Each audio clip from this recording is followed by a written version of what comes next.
Welcome to the new Cyber Frontier, bringing you the latest news on the local Colorado economy and initiatives that focus on the development of cybersecurity economics. You don't have to be a computer or cybersecurity expert to get plugged in. Your host, Chris Gorog, brings it straightforward, asks the tough questions, and brings the cyber world to a level of understanding for everyone. Chris is personable and opens up with our guests on the issues we all would like to see addressed. You can find us on the web at www.newcyberfrontier.com. Now join our host as he introduces the topic for today's new Cyber Frontier. So welcome today. We're continuing to talk about cyber and in Colorado Springs efforts.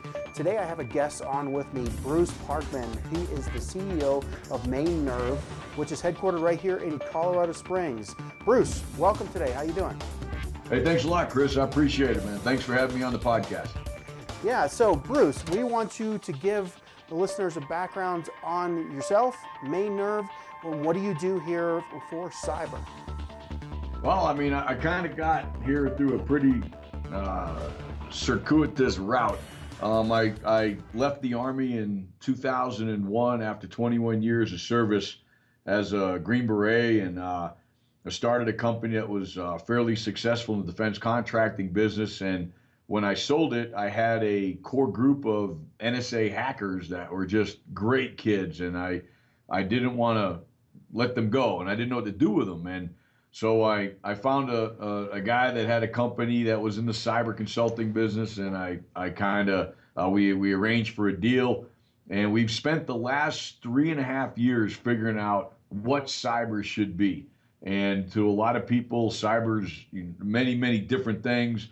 It's technology, it's services, it's threats, it's data, and what we wanted to do is just figure out, where could we be most useful in the cybersecurity universe with so much competition, so much investor money that's sloshing around, and where could we fit? So. Finally, about 18 months ago, we made it pretty much the company's mission in its entirety to focus on the small and micro business and to search out those technologies and capabilities that would be affordable because a lot of a huge majority of these companies, have nothing. And according to Forrester, it's almost egregious the fact that the cybersecurity industry is overlooking this critical segment of the U.S. economy. Interesting. So I want to start back with the Green Beret thing. Army, huh? Yeah, this is why people say, what service, what branch are you in? There's only one branch, Army. I started out as an infantryman, and after about 3 years, long story short, my first sergeant came to me with 2 manila folders, and the first one was my Chapter 9 paperwork to get me kicked out of the Army because he said I was a little bit out of control, but I was really good in the field. So he gave me the other. So I asked him what was behind door number 2, and he gave me another manila folder, and that had a Special Forces of Green Beret application. And so he asked me, he said, "You don't have time to think of it. What do you want to do?" And I said, "First sergeant, I'm going to try that door number 2." And then went there and spent 18 years doing the job. And it was probably the best decision I've made in my life. So you probably have seen a lot of things that you don't talk about, huh?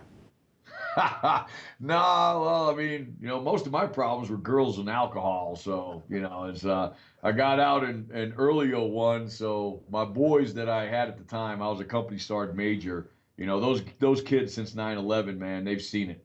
I spent 15 months in the war in El Salvador all by myself.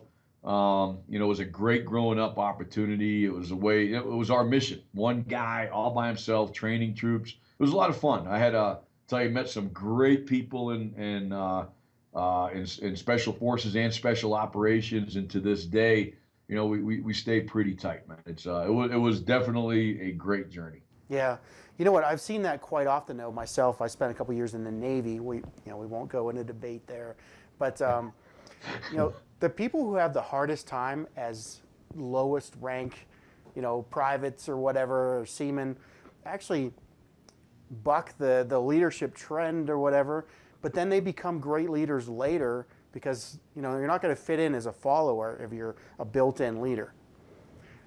I would agree. It's kind of interesting. All the cyber guys that work for me are either Navy or Marine Corps, so they go at each other bad enough as it is, let alone Army versus Navy.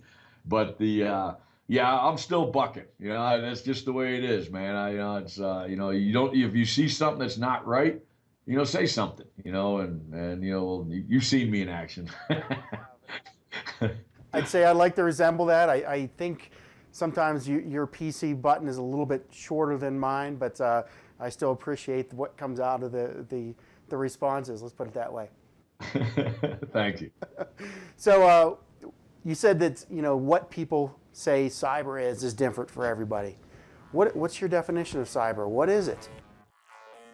We'll be right back with the rest of today's show right after these brief messages from our sponsors.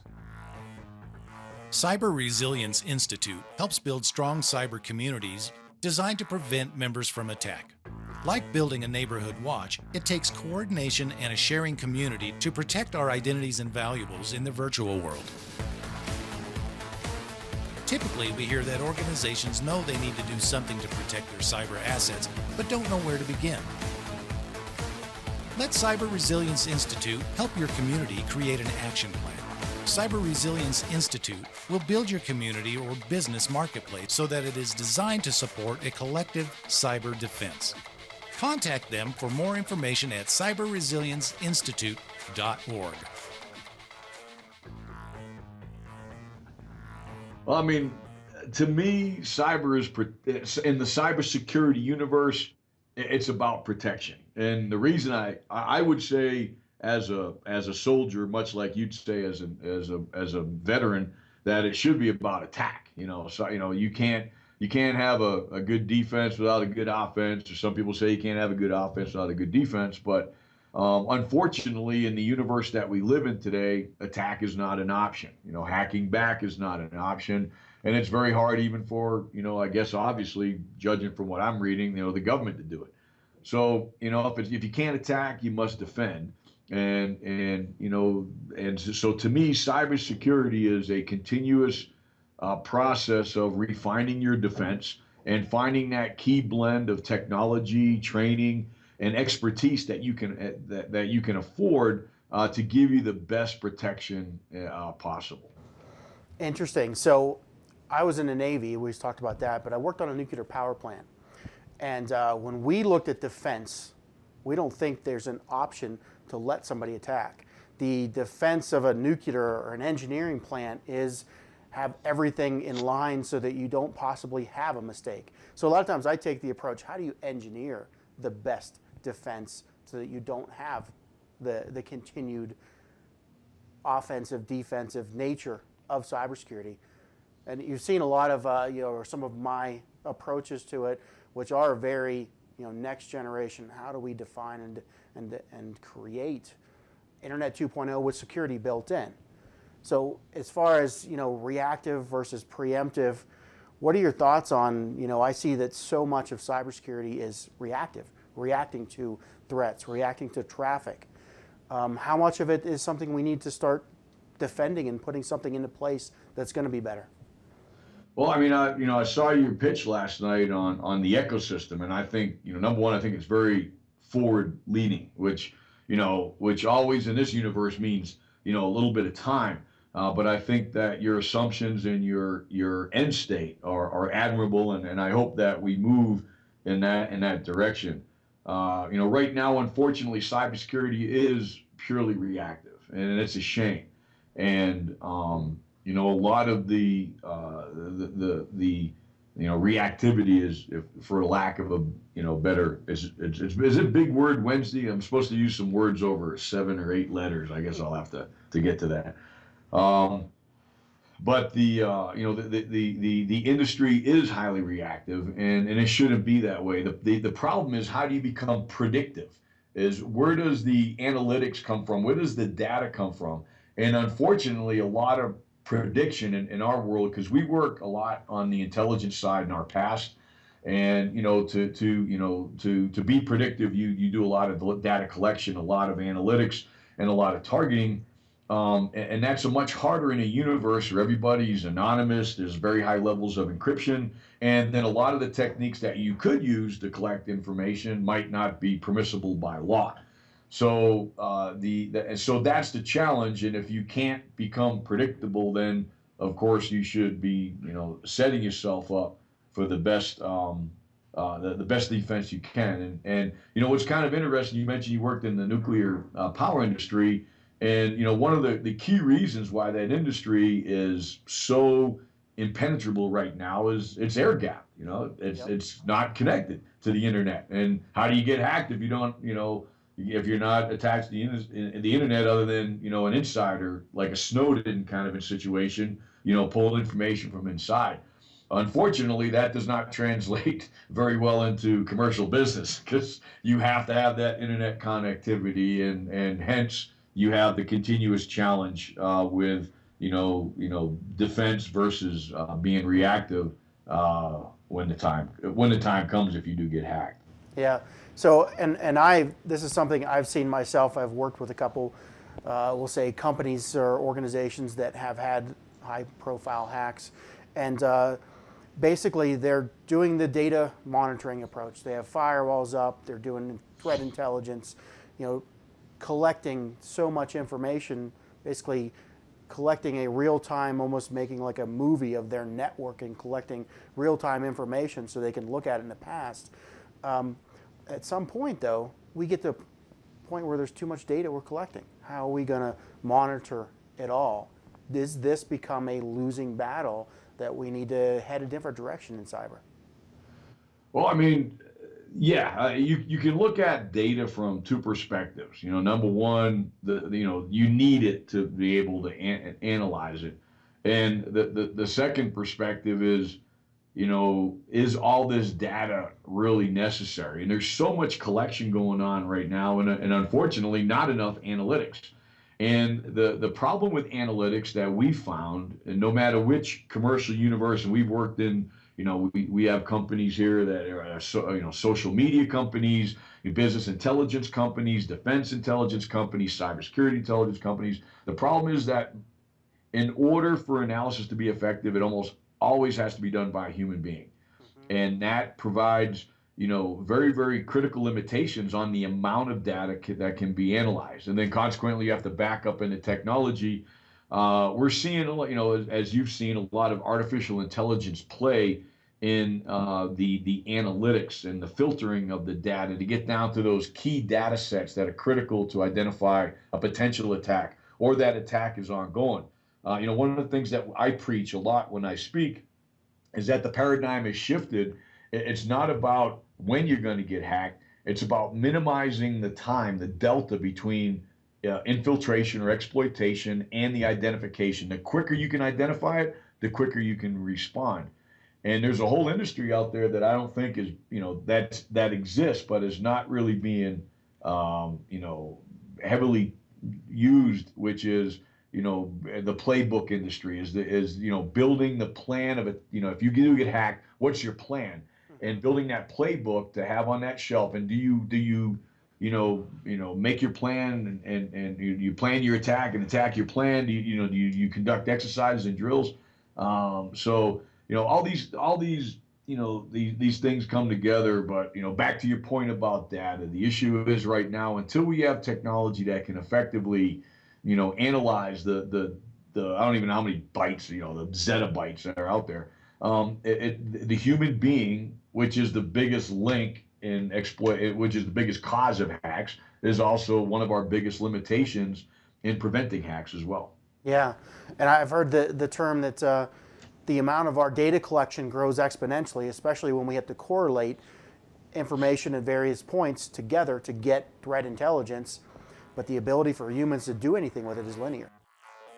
We'll be right back with the rest of today's show right after these brief messages from our sponsors. Since the year 2000, Bokor has had a history of being a leader in the Colorado cybersecurity community. They have served many front-range customers in both government and commercial industries. Right now, Bokor is looking for qualified cybersecurity professionals and offering competitive salaries, comprehensive benefit packages, tuition support, and exciting career opportunities working with cutting-edge technology. If this sounds like you, and you have a desire to guide our customers through the treacherous cybersecurity landscape, consider joining the Bokor team. Visit us today at www.bokor.com. That's Bokor.com. BOECORE.com. Cyber Resilience Institute helps build strong cyber communities designed to prevent members from attack. Like building a neighborhood watch, it takes coordination and a sharing community to protect our identities and valuables in the virtual world. Typically, we hear that organizations know they need to do something to protect their cyber assets, but don't know where to begin. Let Cyber Resilience Institute help your community create an action plan. Cyber Resilience Institute will build your community or business marketplace so that it is designed to support a collective cyber defense. Contact them for more information at cyberresilienceinstitute.org. And I've heard the term that the amount of our data collection grows exponentially, especially when we have to correlate information at various points together to get threat intelligence, but the ability for humans to do anything with it is linear. So we have an exponential growth of data with a linear ability to handle it. I would concur with that, and that's why we get such large intel centers with all those busy bees running around looking at screens. So can we throw enough money at it, hire enough people to do it? Yeah. Well, first of all, the people problem is, the number one problem we have right now is we can't even throw enough money at the people to get enough of them to qualify for the open positions in the United States. And, it's a pretty significant point with me when we start talking about what are some of the faults in the cybersecurity industry right now. I think that, it's not so much money as, there's a lot of talk right now between, public trust and information sharing.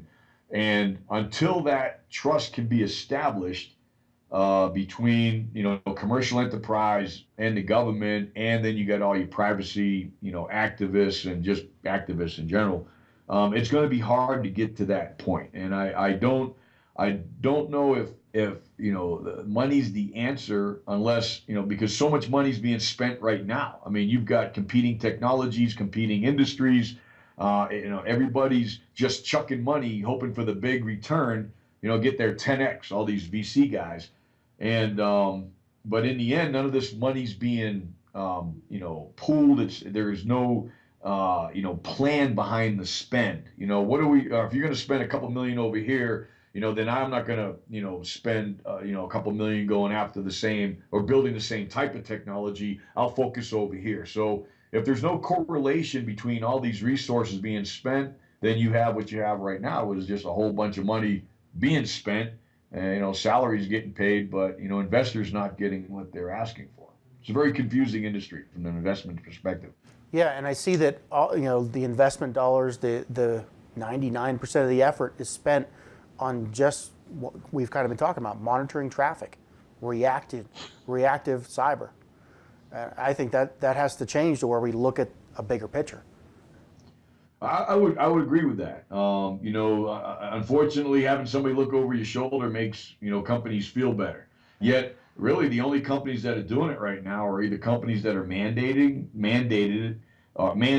to have a third-party monitoring service, or companies that can afford it, because even that becomes very, very expensive and also hard to manage. And from the technology perspective, I think what hits me hardest is right now there is no dominating technology in cyber right now. I mean, you look at the everything from IDS, IPS, UTM, next generation firewalls, all the way to SIMs. I mean, everybody's pretty much the same. There's no dominating technology. Nobody's out there just killing it right now, except for people in the response area. Mandy's doing an outstanding job. But and so that to me means that right now we're in this universe where everybody's kind of got the same type of technology, the same level of protection, yet we're still not keeping up with, the hackers, the insurgents that are out there that, one of the points I always make is, you can have the government's got to defend 1,000, or as an enterprise, you need to defend 200-300 computers. A hacker only has to crack one. Their job becomes universally a lot easier.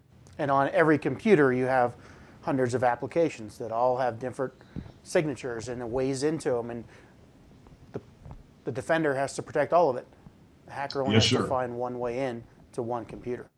Yeah, we're seeing an enormous surge in interest in penetration testing for web apps and API right now.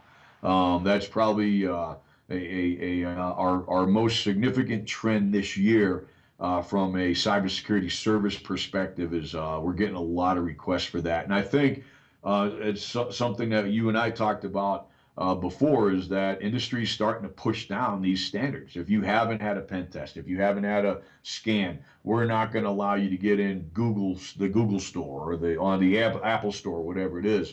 So whether it's industry or government organization, or somebody's saying this is important enough that you must have it done. So that was an interesting trend that we've seen since last year.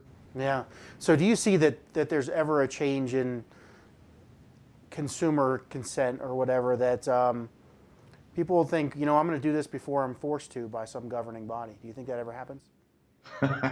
Well, the first two things that go in a company's budget are what? Training and security, right? Unfortunately, cybersecurity falls into that. I honestly right now don't see business being proactive in that respect. They're going to do the minimal that they have. In the small and micro markets, especially, cybersecurity expertise is not affordable. Getting a cybersecurity expert, is just not going to happen. Most of these companies outsource everything from IT to HR. Doesn't matter. I don't think right now, until it's either mandated, right? Everybody loves a mandated business environment. Or the big cases that are making it through the courts right now, Home Depot, Target, Neiman Marcus, JP Morgan, until faults identified, or that companies don't see that insurance, the cybersecurity insurance is not going to cover me. Or, man, if I don't have risk transfer, if I'm not able to transfer my risk because I had a third-party monitoring service, a solution, I had good technology, doesn't have to be the best, I had cybersecurity insurance, and until the courts rule, I think most companies are playing it safe. They're spending the minimum, they're doing what they have to, and in our segment of the economy, most of them feel they're kind of like got their head in the sand a little bit, but they know when they pull it out of the sand and they're ready to do something, we're there for them. I would definitely like to see business get more proactive. And again, one of the reasons we're in this area is, a lot of them are not being proactive. They want to be, but the costs of cybersecurity right now are just not affordable.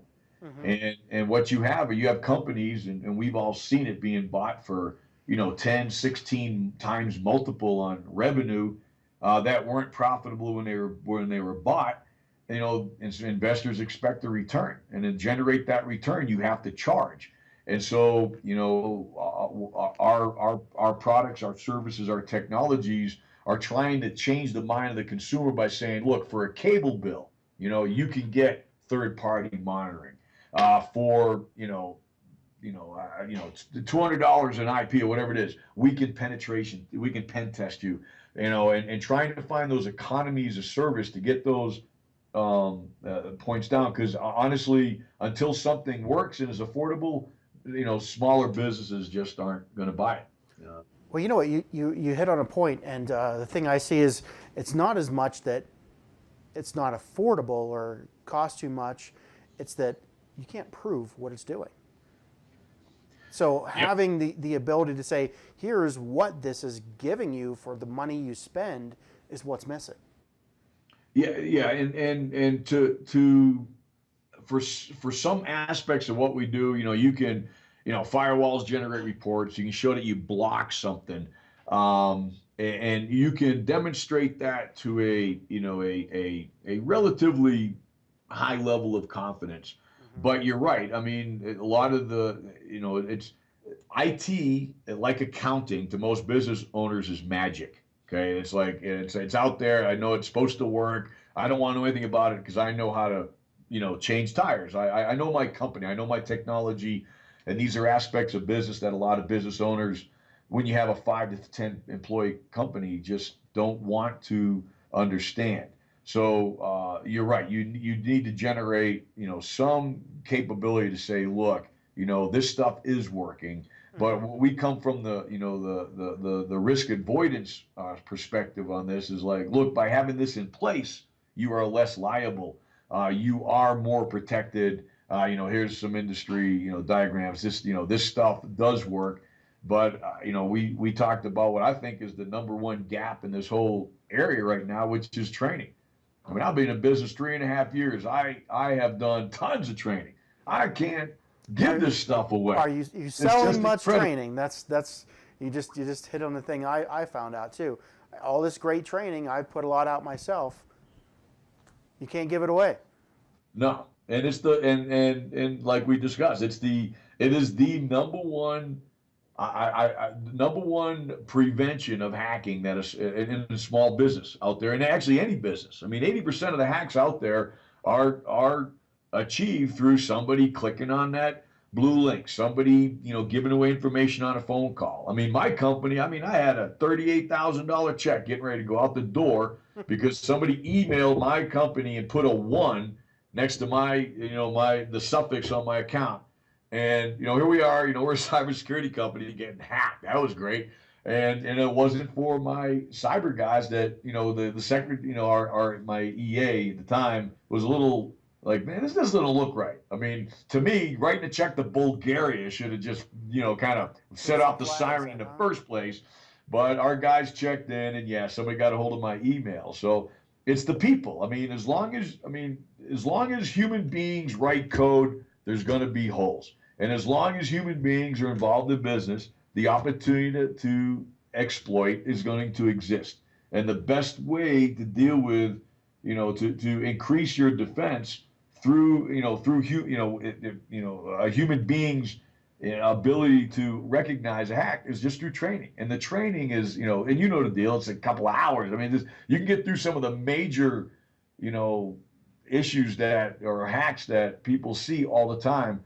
And but you can't avoid human nature and human emotions, and that's why most of these hacks are successful. Yeah. So now shifting gears a little bit, the Colorado Springs effort, the NCIC that's been announced by the governor, the mayor's got a vision.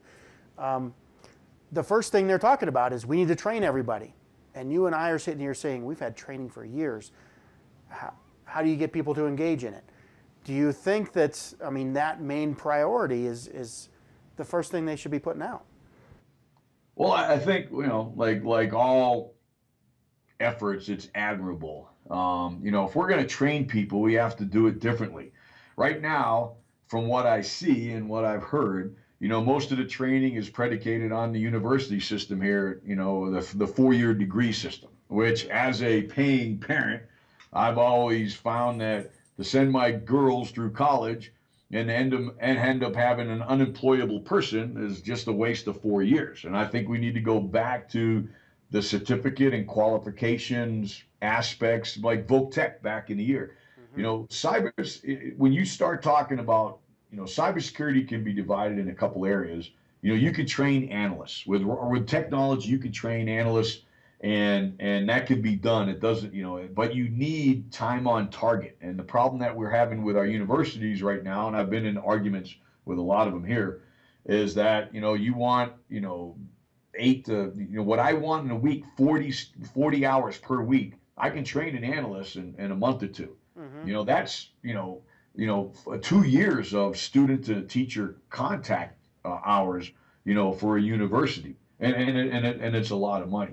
So I think that, training can be done, but we need more of a VocTech type system, something apart from, the standard school system. When I look at these developers, talking to computers is a language and it's a passion, and you just can't teach that. You got to find these kids, and that really want to learn coding and programming, and identify them early and train them.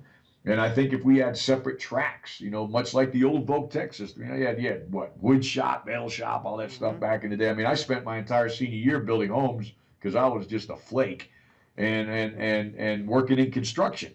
I think we need to create those parallel tracks for our children, and then training would be worth it. And I think that if UCCS and Pikes Peak and all these other higher institutes of education would just take a look at these certificates that could be earned and accredit them towards a 4-year degree, then the kids would come to their college anyways. But they if you can get a job with a 5 weeks or 17 weeks of coding instruction, you're not going to want to spend 4 years in school, but you do want to get your degree, and you'd go at night. That's me speaking.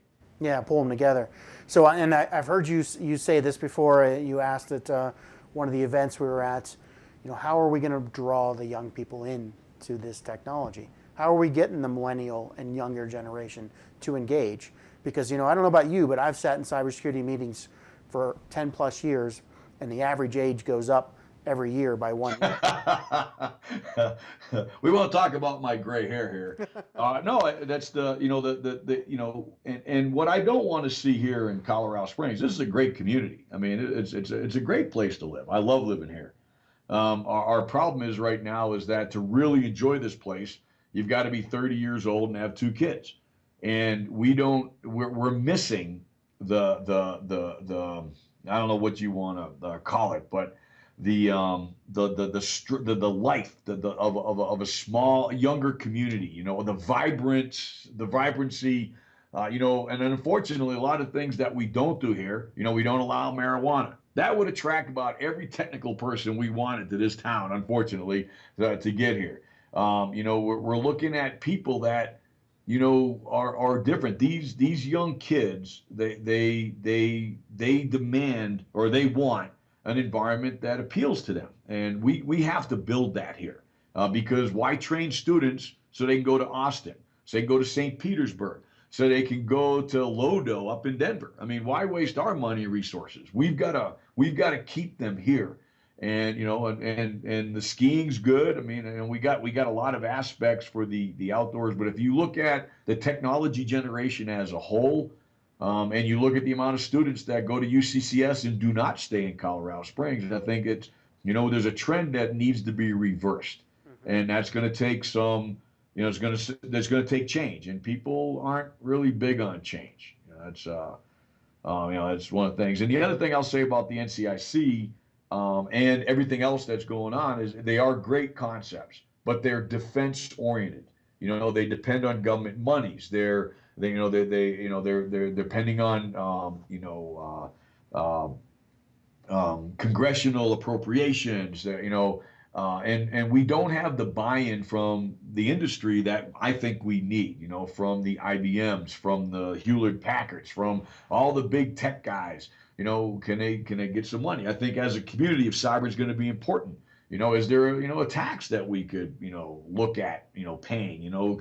Can the town put in some money to show, hey, we're serious about this?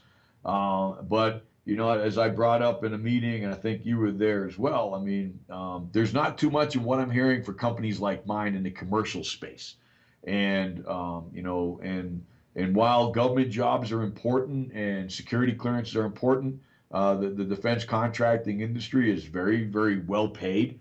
These people cost a lot of money, and I can't afford them as a commercial cybersecurity entity as a whole for my force. So I think there's good in what we're trying to do, which is there's nothing wrong with building a cybersecurity nexus here in Colorado Springs. But to make it a success, I think there's got to be more buy-in from industry, and we need to ensure that we have a place for these kids to live, because I personally don't think we have it right now. Yeah, I can see that we have stuff for them to do. It's beautiful here, the environment, the things you can do. But you're right, the urban life is, not what it is in Austin and San Antonio, where they're having the cyber growth that comparison to what we're looking for here. So yeah, that's a great thing, and that's why I brought it up. I think we need to talk about it. Kind of in closing here, if you could give some advice to direct what is needed in this newly budding effort, what advice would Bruce Parkman give? In terms of building a cybersecurity nexus here in town? Absolutely. Well, I mean, like I said, I would focus on at least being able to focus more on the commercial side, because that's where revenue takes place. That's where growth takes place. Defense industries do not grow. They're relatively they're limited by budget. They really don't move without a lot of. They're very slow. Mm-hmm. So I would try to give the commercial cybersecurity companies, or even technology companies, because it's all related, a reason to come here. Not just government jobs, not just security clearances. And I think we need to lighten up as a community. That meeting that we were at, I think, there were 2 people of color and maybe 4 women, whatever, a bunch of old white guys. Okay. And this needs to change. We need to, become more, representative of the cultures and we might not agree with this as older white guys, but it's a fact of life. This industry follows the workforce. And what we're looking at right now, I do believe, is creating a workforce that's going to leave. And so, and there's a lot of contention in what I'm saying, and I get it. But I just don't see the kids saying this is a kids. It's a millennial and Generation X industry. Mm-hmm. They might not have the business savvy right now, but they're young, they're passionate, they want to do things, and they want to make a difference. And but they also want to live where they want to live. So I would get industry more involved, because other than that, it's going to be a long time till a lot of the efforts materialize. And I darn sure wouldn't waste $8 million rebuilding that TRW building. I just go buy some building downtown and get things started instead of. I think that's not a good use of taxpayer money. Well, thank you. That's I won't say whether I have agreement with that or not, but straight from the horse's mouth there, some advice to move forward here at the beginning of this effort. And thanks a lot for joining today, Bruce. And we'll look forward to more comments from you as we go on. I'm sure I'll get them. Okay, Chris. Hey, I appreciate your time. And once again, thanks for having me on the show. I appreciate it. Thanks for being on. We hope you have enjoyed this episode of New Cyber Frontier. Remember to get involved. Often we think that someone else will handle privacy and security in the virtual world, but you are the only one truly in command of your virtual fate. Join our mailing list so we can keep you informed of breaking news and new releases. If you have an idea, if you have a question that you would like to hear answered, or if you want to get involved with our efforts, reach out to us at newcyberfrontier.com. We also encourage you to visit our sponsors' links, as they are the ones that really make this show possible. I want to thank each of you for supporting the show, and we look forward to seeing you back for the next episode of New Cyber Frontier.